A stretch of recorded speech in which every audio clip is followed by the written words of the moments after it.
Hello sir, நான் காளி பேசுகிறேன் sir, postman கீழ்மலையிலேருந்து. சொல்லுப்பா காளி, என்ன விஷயம்?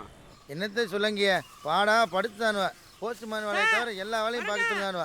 ஃபோன் பேசுறதுக்கு ஒரு மைல் தூரம் இருக்குது சார். போன் பேசங்கிட்டு வந்தேன்னு சொன்னேன். சார் ஒரு நிமிஷம் சார். உங்களை ஒரு எட்டு பார்த்துட்டு போலாம்னு வந்தேன்.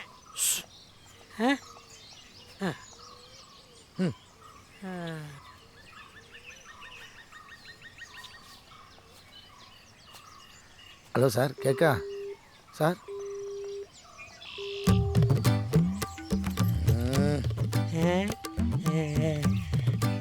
யோ உட்காருமியா. சரிங்க சார்.